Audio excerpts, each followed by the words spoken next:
Hi Jan, it's me.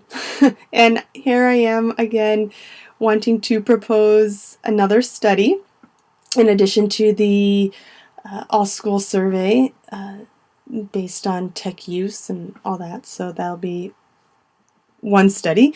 This is another study, and it's on a smaller scale, basically just with my 3 sections of English 3. So I wouldn't be dependent on anybody else. And no one else would have to take time out to partake in this. It's done during class time, and so hopefully it would be a bit easier to manage. This study proposal is based on writing strategies.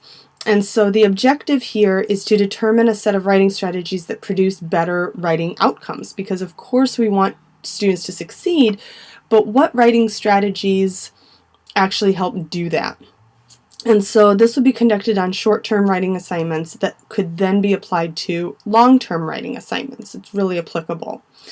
The background for this proposal is that prior research has basically reported that pre-writing activities, any kind of pre-writing activities, whether it's guided questions, whether it's web like Venn diagram, whatever kind of pre-writing strategy that helps students plan their writing, has shown very good outcomes on final products.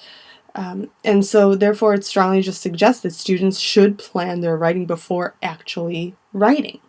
However, there's little research on the whole monitoring stage aspect of writing, and there's really limited research on the reflective stage after writing. And as we know, thinking with the e-portfolios and looking at self-regulated learning strategies, students follow the PME, the planning, the monitoring, and then the evaluation, the self-evaluation, which is also referred to as reflection.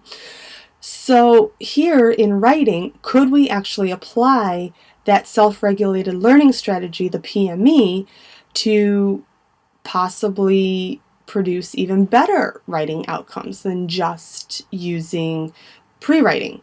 And so do the monitoring and reflection stages actually make a difference? And that information could definitely help teachers and students. And so the 3 strategies here, there's the pre-writing only, then there's the pre-writing and product reflection, the post-writing, and then there is the combination of pre-writing, the progress reflection, and product reflection. And so reflection is generally defined as, for here in this case, as the student's personal assessment on their experience of the writing task, how the writing task progressed to the finish, basically their strengths and weaknesses, how they think they did, and what can be done to improve on future writing tasks. So it makes them really critically assess what they could do, what students could do to improve for the future. And so the writing tasks, like I mentioned, would be on a smaller scale, and that would actually fit perfectly with our timed essays that we do in class in practice for the SAT. And so it would be on the first 2 timed essays on September 19th and October 3rd tentatively, because obviously we don't know what could happen with our schedules. And I would like to do this as close to the beginning of the year as possible, just so that I could take a look at that information, the data then, and know how to plan for the remaining writing assignments, and then share that information with the rest of the school. So again, the timed essays would be 25 minutes, as they are on the SAT, and while data will be valuable just in general, the lowest score will be dropped for the students in the grade book of those 2 writing timed essays. Obviously, the first one, they're just getting their feet wet. They don't really know what's going on to begin with. But it is anticipated that the second score, or the second timed essay, will be higher regardless of whichever 3 writing strategy groups the students are in. So I'm kind of thinking that the first timed essay score will be dropped. But again, this is just, I think, in fairness to the student, to drop their lowest score of these 2 writing essays, timed essays. So like I said, there would be 3 groups based on the 3 different strategies: pre-writing only, pre-writing and product reflection, and then the pre-writing progress reflection and product reflection. Ideally, in an ideal setting, I would have a 4th group with the pre-writing and progress reflection only combo, to see, if it's more of the progress reflection that matters more than the product reflection. But like I said, that would be an ideal group if I had a 4th section, or if somebody would be willing out of their junior AP. So I guess that would be Vicky, but I don't know. Obviously, that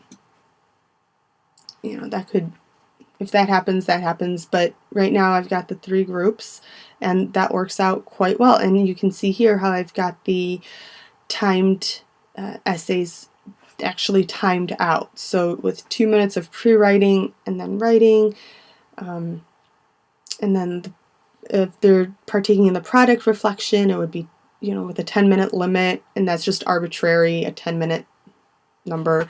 I don't think that they would need more than 10 minutes to reflect. The analysis with timed essay 1, that would be study 1, and that would basically look at which strategy produces better writing outcomes. In essence, which group scored better overall. With study 2, that would be, with timed essay 2, that would look actually at gain scores. Which strategy produced significantly increased gain scores? In essence, just because one group scored better overall in study 1, another strategy may produce higher gain scores. This could then help predict better writing outcomes overall, and I would use ANOVA or pair t-tests. Maybe with that prediction from study 2, I don't know.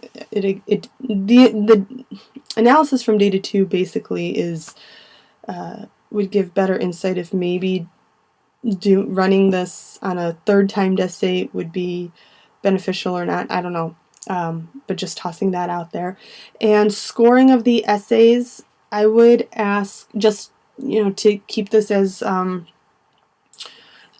objective as possible, I would ask 2 to 3 readers, outside readers, to score the essays, and then get inter-rater reliability, and the essays would be scored based on the SAT scoring rubric, and all information would be kept confidential. Student identities will not be disclosed in any analysis or to anyone. Approval, basically NDSJ, and then the parents, and I figure maybe bring this up or pass out the information packet, the cover letter, and the signature letter to parents at back to school night, because that would be the week before, so that may work well. What would happen to students who opt out? Well, students would still write their timed essays as normal, and students would still partake in the treatment itself, whichever group they're in, but the data from those students would not be included in the analysis. So students would still do everything, but their information just wouldn't be analyzed, and that's pretty much it. So I really hope that this gives a bit of an overview of what I'd like to do.